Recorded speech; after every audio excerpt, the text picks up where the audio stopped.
So I'll press on now and I will tell you a bit about the completion block. So what the completion block does is it's a really useful tool for firstly getting an indication either as a student or as a teacher of where the student is up to. And secondly, it's also it's a very valuable tool for demonstrating engagement to ASQA auditors. You are able to generate a spreadsheet report, but that is almost unreadable. But our conversations with the ASQA auditors have indicated that they're actually quite happy if you just take a screenshot of the engagement report, and I'll show you that shortly. So this is, I'm assuming you can all see my slides here, so you should be able to see a slide that says eLearn completion block, and this is what the block looks like. Fantastic. So this just kind of sits up in the left or the right hand side of the screen. There's two distinct views. This is the view that you get as a student, and it's pretty limited. It shows you, okay, look, so you've set up completion for 13 activities. I've done 12 of them. You can click through to see more details, which looks like this, and this is really useful. So this is still the student view, and you can see that I've done pretty much everything except for the first little bit. The other interesting thing that you'll be able to see is that under the requirements, there's actually two different ways that you can have this set up. With the completion, you can set it up so that the students can just tick the little box to the side of the resource of the activity saying that they've done it, or you can actually set conditions. So in this instance, I've linked the completion to a bunch of forums, and so the condition that I've chosen is viewing the forum. So as long as the student's actually been in, had a look at the forum, then that counts as completion as far as I'm concerned. Now from a teacher perspective, what you get is a report that looks a bit more like this. Now this is the report out of the FLN website. Can submission be a condition? Yes, I believe it can. One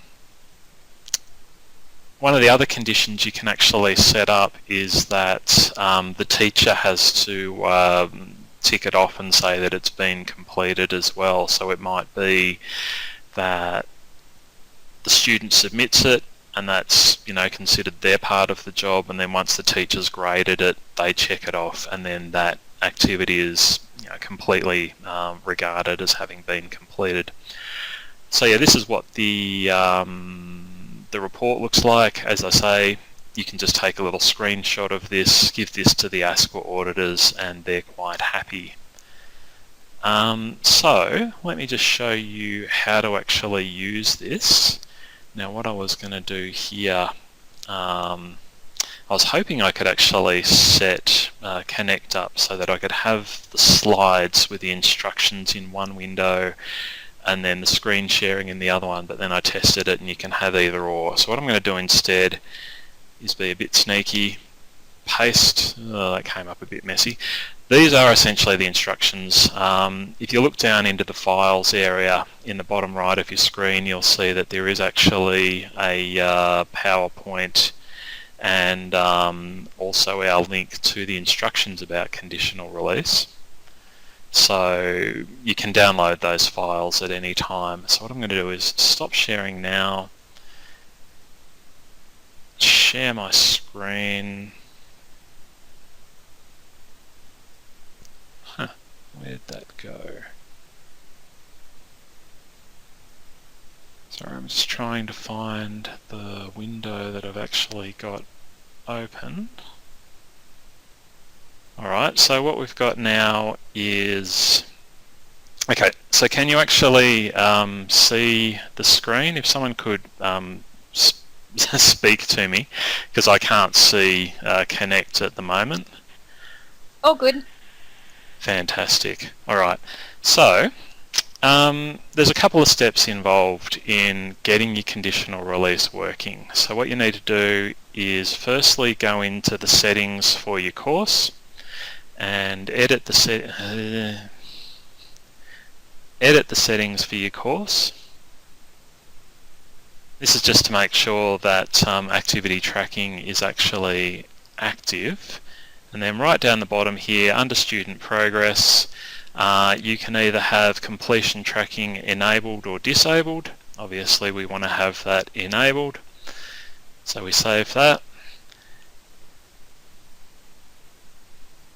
Eventually, once that's saved, for every activity and for every, okay, so that will be set to default by January, so that is pretty useful. So you won't actually need to do that after next year, but if you are wanting to use it this year, then that's something to consider. So now that tracking is set up, let's just take a look at the news forum here. And if we go into the settings for the news forum, and it's the same, as I say, for absolutely every activity or every resource that we create, and it's always right down the very bottom. And so what we've got now is a field or a section that relates to activity completion. As I mentioned before, the student can either manually mark the activity themselves, or you can show the activity as complete when certain conditions are met. And we've got a set of conditions that we can choose from. So we'll say that for this to be complete, the student has to actually view the activity, and maybe they also have to, now this isn't going to, that's interesting, because for a news forum you can't post discussions. But let's say it was a normal forum, obviously you can set that up. Do we change the setting for each activity? Yes, you do. Oh no, you only need to enable tracking once, but for activity completion you need to change that. You need to turn that on for each activity and each resource. So now that we've saved that, and it's always the waiting, that's the fun part of using eLearn.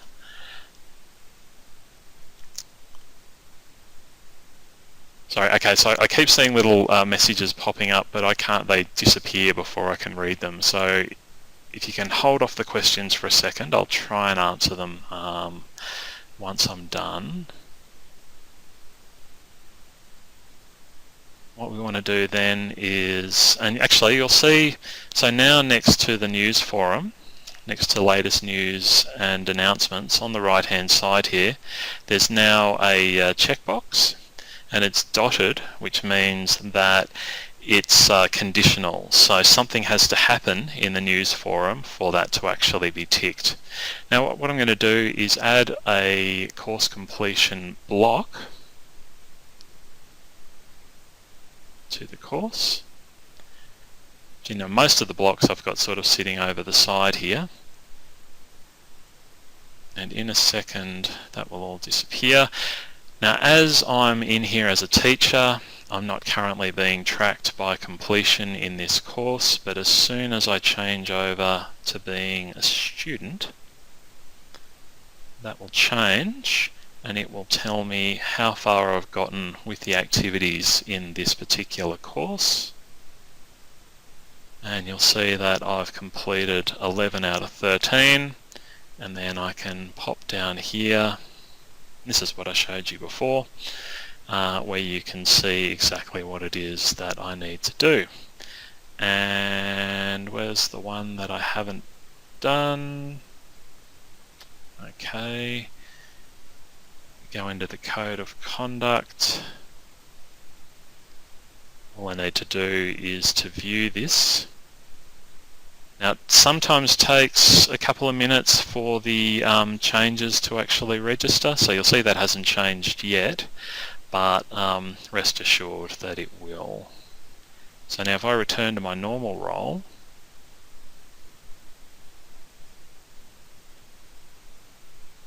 I can view the course report, all from the completion status block. and I can see absolutely everyone. Now this is not a standard course because this is the FLN and there's 210 people. Presumably your course would look a little bit more user-friendly. But yeah, that's essentially the report that you get.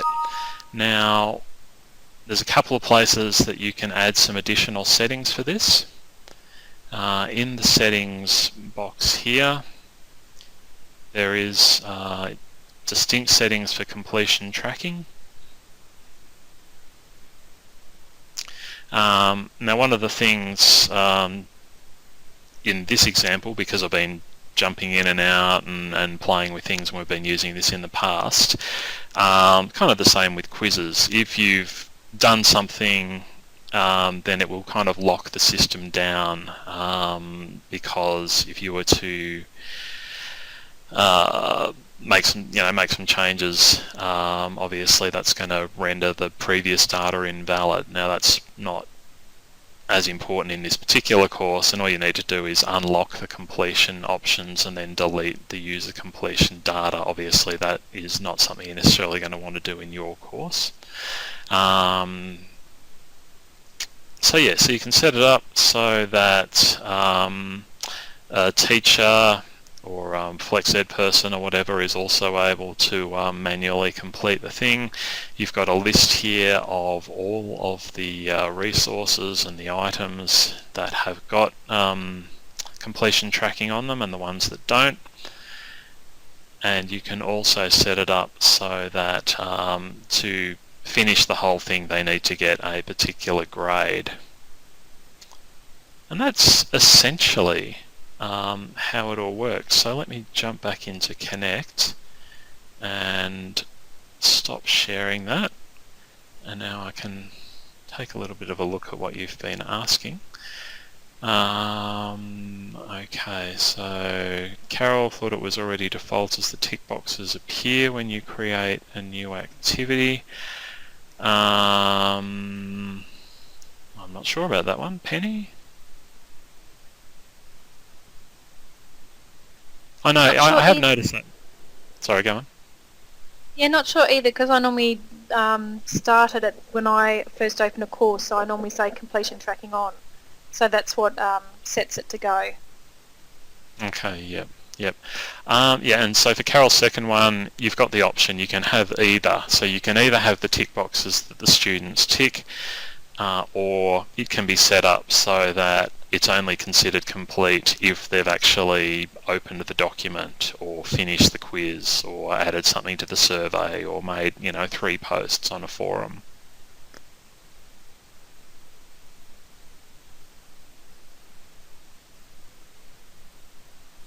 Alright, so I can see that Carol's typing. Can the students see the tick boxes when it's just for the students to complete? Well, for the teacher to complete? Yes, I believe so. I mean, one of the purposes of the tick boxes is just to give the students some feedback about, what they've finished and what they're sort of still needing to do in the course.